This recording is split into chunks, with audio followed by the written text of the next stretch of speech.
जय गीता भागवत। राजा परीक्षित ने कहा कि हे ब्राह्मण, अब तक आपने सब मनुओं का तथा उनके पुत्रों का वर्णन किया है। उनके साथ ही साथ जिन जिन मनवंतरों में अनंत शक्तिशाली श्री भगवान ने अवतार ग्रहण किए हैं उनका चरित्र भी सुना। किंतु हे भगवान, राजर्षि सत्यवत जिन्होंने भगवान की कृपा शक्ति प्राप्त की थी, जो वर्तमान काल के मनवंतर में मनु हैं, उनके पवित्र कीर्ति वाले पुत्रों तथा वंश का वर्णन सुनने की मेरी अति आकांक्षा है। कृपा करके सभी मनु पुत्रों का जो भूतकाल में हो चुके हैं, जो विद्यमान है तथा भविष्य में होंगे, सबका चरित्र सुनने की कृपा कीजिए। श्री सुखदेव जी ने कहा कि हे राजा परीक्षित, मैं तुम्हें मनु पुत्रों तथा उनके वंश का वर्णन सुनाता हूँ। हे राजन, सर्वोत्तम भगवान नारायण की नाभि से कमल उत्पन्न हुआ,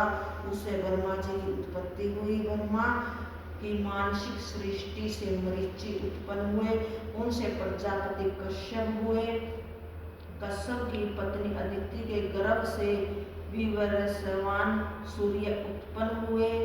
विवस्वान की संज्ञा नाम की पत्नी से श्राद्ध देव, जिनका दूसरा नाम सत्यव्रत था, जो कि आगे चल के विवत्सो मनु कहलाए, उत्पन्न हुए। विवस्त मनु में सरदा नाम की पत्नी से ये 10 पुत्र उत्पन्न हुए।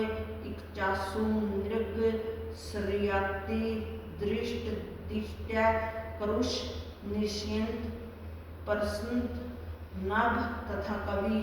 हे राजन, विवस्वत मनु पहले निसंतान थे। भगवान वशिष्ठ ने संतान प्राप्ति के लिए उनसे मित्रावरुण का यज्ञ करवाया। विवस्वत मनु की पत्नी श्रद्धा ने अपने होता से कन्या प्राप्ति की याचना की कि तब होता ने श्रद्धा के कथा अनुसार यज्ञ कुंड में कन्या के लिए आहुति दी। तब पुत्र के संतान पर कन्या का जन्म हुआ, जिसका नाम इला था। यह देखकर विवस्वत मनु को बड़ा खेद हुआ और वे गुरु वशिष्ठ जी से बोले कि हे गुरुदेव, आपके आचार्य होते हुए इस यज्ञ का फल विपरीत क्यों हुआ? आपने पुत्र जन्म के लिए यज्ञ किया था, फिर कन्या उत्पन्न कैसे हुई? आप जितेंद्रिय हैं, निष्पाप है, किंतु फिर भी संकल्प उल्टा कैसे हुआ? हे राजन, वशिष्ठ जी ने अपने योग बल से मालूम करके विवस्वत मनु से कहा कि हे राजन, तुम्हारे होता ने कन्या प्राप्ति के लिए ही आहुति दी थी, किंतु मैं अपने तप के प्रभाव से तुम्हें उत्तम पुत्र ही दूंगा। हे राजन, वशिष्ठ जी ने इला नाम की कन्या को पुरुष बनाने के लिए भगवान नारायण की स्तुति की। तब भगवान की कृपा से वह इला नाम की कन्या सुधुमन नाम का पुत्र बन गई। एक बार राजा सुधुमन अपने मंत्रियों के साथ शिकार खेलने वन में गए। वहां राजकुमार हाथ में धनुष बाण लेकर हिरणों का पीछा करते हुए उत्तर दिशा की ओर मेरु पर्वत की तलहटी में चले गए। उस वन में भगवान शंकर पार्वती जी के साथ विहार करते हैं। वहां प्रवेश करने ते ही राजकुमार सुधुमन स्त्री हो गए। उनका घोड़ा घोड़ी हो गया तथा उनके सब साथी भी स्त्री हो गई। यह देखकर उनका चित्त बड़ा ही खिन्न हुआ। राजा परीक्षित ने पूछा कि हे भगवान, उस मेरु पर्वत की तलहटी में ऐसा कौन सा गुण था जिसके कारण ऐसा हो गया? हमें यह जानने का बड़ा आश्चर्य, आप कृपा कर समझाइए।